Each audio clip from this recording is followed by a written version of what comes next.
I'm not one to fangirl over celebrities, but I'd be lying if I said I didn't scream like a schoolgirl as the immortal Keanu Reeves took to the stage during the big reveal of Cyberpunk 2077 and off the cuff created another meme he'd likely never see as he so wisely avoids much of the wretched hive of scum and villainy that is the internet. It was one of the few times I didn't immediately recoil when a well-known Hollywood regular attached themselves to a game, and given the pedigree of CD Projekt Red, it was hard to imagine this most epic of advertising campaigns coming back to bite them in the ass. Right up until it did, of course. To say that Cyberpunk 2077's original launch was a rocky one would both be an understatement and an insult to off-road enthusiasts everywhere. A clear combination of poor management decisions and underestimating the amount of work required to deliver on promises made, it was an unwanted sequel to Fallout 76's AAA dumpster fire release just 2 years prior. It would lead to a series of blindingly yellow social media posts outlining an ever-changing series of roadmaps that would eventually result in the conclusion that Cyberpunk 2077 was never going to be what anyone, including CD Projekt Red, had hoped it would be. Reduced to a 2.0 release of the base game and a single expansion in Phantom Liberty, a lot of people wonder if Cyberpunk 2077 is worth returning to, or jumping into, now that we've reached the theoretical end of the line for content releases. I can confidently say that it's absolutely worth it. When Cyberpunk first launched, I put about 20 or so hours into the game on my PC before putting it down for a myriad reasons, but chiefly, while playable, the state of the game both from a performance perspective but also many of its mechanics made enjoying the very clear highlights of writing and characters extremely difficult. The intrigue of this 2.0 release was then much about hopping back in to see if those hurdles had been removed or at least reduced to a more manageable degree. Paired with Phantom Liberty, it proved a promising possible redemption arc and one that I was eager to see in action. To put it to bed up front, the performance in Cyberpunk 2077 has dramatically improved. The bugs are few and far between, and essentially every system that needed overhauling or polishing has been addressed, leading to a nearly frictionless experience that not many modern games get right. Before we get too far into this, I'll assume that many of you might not have much knowledge of the game at all, and so for this review, I'll try to avoid comparing and contrasting versions 1.0 and 2.0 too heavily, and review 2.0 and Phantom Liberty as it exists today on their own. I pair 2.0 and Phantom Liberty together because while you can just go for the base game, I can't imagine playing Cyberpunk 2077 without including the expansion, and I suspect the majority of people will buy them together. Your V, which is sort of like Madonna or Prince, but with less letters and musical talent, but probably about the same amount of plastic surgery. You're either a corpo, a street kid, or a nomad, the choice of which is of course yours, and will alter your introduction to Night City. Ultimately, you'll be thrust into the other side of the prologue in much the same way regardless of backstory, but you'll have different dialogue options, starting outfit, and even exclusive side quests waiting for you throughout the game, depending on what you choose. Generally speaking, Cyberpunk 2077 does a great job of putting a number of options in front of you throughout the game which will alter both individual quest lines and also the main quest itself, many options of which are, well, they're not painfully obvious, which makes the whole experience feel a lot more organic and less like the choose-your-own-adventure novel you begged your parents for alongside the latest I Spy hardcover whenever the scholastic book orders rolled through your elementary school. Cyberpunk has a lot of great qualities, but towards the top of that list, and thankfully so for an RPG, is its phenomenal writing. Precious little of the over 100 hours of content a playthrough can provide brings no less than top-notch narrative, character, and dialogue writing, the latter of which stands out particularly. V has a bit of a problem, and not a lot of options to solve it. Tiptoeing through the spoiler minefield, you find your subconscious invaded by one Mr. Johnny Silverhand, played by Keanu himself. While for some this might actually be a life buff, for V, It's a bit more dire, and so the story you'll be playing out is an intricate tapestry of intertwining narratives directly and indirectly related to V and Johnny's attempt at psychological divorce. Johnny's interplay with V and the world around them throughout the game is always so well done, and serves its purpose both as a character development tool for Johnny, as well as a covert narrator like some sort of dystopian cyberpunk Dickens novel turned pantomime. You'll find yourself agreeing with him one minute, loathing his stubborn ass the next, but I think most people will come to respect Johnny as the game progresses, and it makes some of the more subtle character development of V hit that much harder. Phantom Liberty sits comfortably in the mid-game, canonically speaking, and while you don't have to do so, I would suggest at least dabbling in it when you can, as its story folds very neatly into the conclusion of the main game, and itself has multiple endings awaiting you.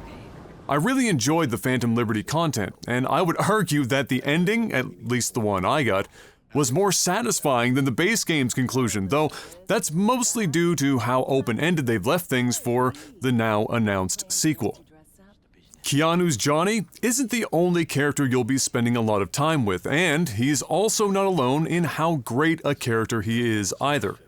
I can scarcely say that there's a particularly weak character to be found anywhere in the game, Phantom Liberty included. There are one or two that I didn't enjoy as much as the others, but that's more about preference than about quality, especially compared to many games in the genre today. Romance, and a cyberpunk-appropriate level of sock on door, if you catch my drift, is of course an option in Night City, should you choose to pursue it. However, some players may be a bit disappointed in the number of options you have as female V compared to her male counterpart. Sex in general bathes the streets of Night City like a broken motel showerhead, and while I appreciate the realities of the source material, there are some billboard ads and TV spots in the game that arguably jump the shark in a way that takes away from what is otherwise fantastic world building. I appreciate the subtext of addiction in its many forms as much as the next guy, but full spread eagle across a billboard? While a woman recreates an operatic climax in a MILFguard TV commercial above the ramen shop stall is where I draw a very thin line, ribbed for her pleasure, of course. Having played Starfield immediately before Cyberpunk 2077, it only served to highlight just how much of a difference not only great writing and characters make, but how valuable it is to find ways to inject the player into any given scene in a way that makes them feel more like a participant and less like a talking lawn ornament. Cyberpunk has a healthy mix of on-rails dialogue, meaning not being able to move about the scene or move the camera, and off-rails moments that allow you to feel like you have much more agency than you do in other games in the genre. Add to that the ability to often interrupt characters mid-sentence, verbally or ballistically, and it further serves to underscore the various plots you'll be taking part of, and gives life to what can often become a slog in other RPGs. It's one of the many ways that the moment-to-moment gameplay in Cyberpunk 2077 is a frictionless experience, a concept that permeates almost every mechanic in the game. What exactly do I mean when I say a frictionless experience? Well, it's a combination of things, I suppose. Primarily, I consider frictionless design in a game to be ways in which the game respects the time it takes to do various things and provide alternate means to accomplish them more quickly in recognition that sometimes you don't always want to hardcore roleplay every action. It's also about removing the gamified feel of moment-to-moment gameplay like the aforementioned dialogue system present in Cyberpunk. This concept means slightly different things in slightly different genres, but to me, it's often a sign that the developers played their game enough to know where these points are and took the time to implement solutions. It's perhaps best described universally as the game never letting the game get in its own way. Cyberpunk 2077 exemplifies this concept more than any RPG, especially open-world RPG, I've played in a long time, including Baldur's Gate 3. Want to get a ride to the quest objective with the NPC you're rolling with? feel free to do so, but if you change your mind mid-ride, you can always just skip the rest instantly. Want to drive to your next destination instead of fast travel but don't have one of your cars nearby? Just summon it with your phone and get to it immediately. Enjoy your current build but find a cool new weapon you'd rather specialize in? Go ahead and redistribute your skill points at will. Don't like the sound of where a side quest is going once you start it? Odds are you'll have a dialogue option to end it should you choose. Speaking of dialogue, if you've already seen some and want to skip through a cutscene, you can fast forward whenever you'd like. Quests also almost always come to you naturally, either based upon where you are in the story, where you are physically in the city, or a combination of both, which means your progression feels natural, not only for the main quest, but your side jobs as well. All of these in a vacuum may be common practice to varying degrees, but Cyberpunk does them all in such a way that you will almost never feel impeded in any way outside of combat challenge and results in a flow of gameplay and narrative few games in this genre come close to achieving.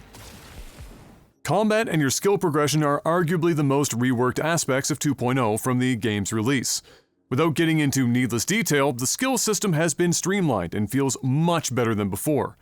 This streamlining and fine-tuning extends to the gun rebalancing and general combat systems, in which your progress is now largely dependent upon better equipment and unlocked skills, instead of just experience points put into stats. There is also enemy level scaling now, which, according to those playing on very hard, can become a bit bothersome to a degree, and while I can't speak to those difficulty levels as I played on normal, I still prefer the current system versus the release system by far. Perhaps what feels best about Cyberpunk's combat is that regardless of how you choose to tackle combat scenarios, all of the options work well and feel powerful. You are very unlikely to feel like you made a bad choice investing in a certain skill tree, though, like I mentioned before, even if you did, you can redistribute the points as you wish anyway. I'm a sucker for pistols, snipers, and some stealth, which had me feeling particularly badass, and I had a great time mixing it up with some cyberware attacks as well. While weapon strategy in Cyberpunk isn't remarkably deep, its variety is broad, and there are standout variants in each of the weapon classes that spice it up. There is no shortage of amazing pistols, though Johnny's own handgun is near the top of the list for its ridiculous reload animation and melee ability. Snipers feel good despite eventually being outclassed by more than a few pistols, and other staples like assault rifles and shotguns are well represented. Melee weapons also abound with a splash of Saints Row thrown in, if you know what I mean. Being able to spec into a literal cyberpunk samurai that can dash around like a rabid weaponized squirrel while deflecting bullets back with your blade doesn't hurt its case either. Or, you could just fold your enemies like a lawn chair with gorilla arms too. Now, ripping heads and pretending to be an overzealous chiropractor while you cruise around Night City's streets wouldn't be quite the same if Cyberpunk 2077 didn't look and sound as good as it does. When it first released, and assuming you weren't attempting to play it on a last-gen console, Cyberpunk was one of the best-looking games anyone had seen. A few years later, and with more work done and even crazier top-end options, with those that remortgage the house that they don't own for a 4090, that remains true today. Even on my 2080 Ti, which is getting long in the tooth for 4K gaming, managed 60 FPS with mostly high settings and some DLSS to keep it steady. I wasn't running ray tracing, of course, but honestly, once you get to roughly high settings normally, you need to almost be able to go all the way with it before most people would be able to appreciate the differences during real-time gameplay. Night City looks good anytime, anywhere, but it aptly looks its best at night cruising the neon-soaked streets on your bike or walking through the various districts just for the hell of it. Obviously, Cyberpunk excels from a technical perspective, but the art direction is just as worthy of praise and really sells the tone of Night City. The amount of clutter throughout isn't overdone despite being everywhere, and goes a long way in making things feel as grimy and lived in as they should. NPC density and variety has improved, and while they're not technically smart NPCs, the many ways in which they interact with the city around them do more than enough to sell the illusion. Animations and motion capture are all top-shelf stuff when it comes to the important story interactions, and even outside of that, it doesn't drop off much. The cast of characters look fantastic, especially in the skin tones and facial expressions. And combined with the voice work that's often just as good as the new pinnacle in Baldur's Gate 3, it's easy to get completely immersed in everything Night City has to offer. Ambient audio design is also a standout as you move from location to location with an orchestra of chatter from NPCs, traffic noise, advertisements blasting from every corner, and more. Guns sound satisfying too, so when you get pulled away from sightseeing or being an amateur photographer to dispatch some pesky distractions, your ears will at least enjoy themselves as you do. Bringing the entire presentation together, and yet another highlight of Cyberpunk 2077, especially Phantom Liberty, is the music, which was clearly very important to the team.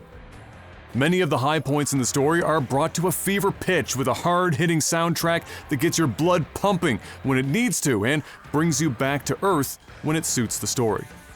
Phantom Liberty has some tracks during combat segments that really evoke John Wick, which, if you've seen any of the films, you'd have a good idea of what I'm getting at here. I don't doubt that CD Projekt Red learned a lot of lessons with Cyberpunk 2077's original launch. The whole ordeal likely brought them close to financial ruin, but they clearly believed in their vision for the game and were willing to bet on it long term with some love and care. It's obviously ideal when a game, it releases in a finished state and doesn't require years of work post-launch to achieve its vision, but for Cyberpunk 2077, that's not how the chips fell. Not every game gets an opportunity for a redemption arc either, and personally, I'm glad that Cyberpunk was one of the exceptions.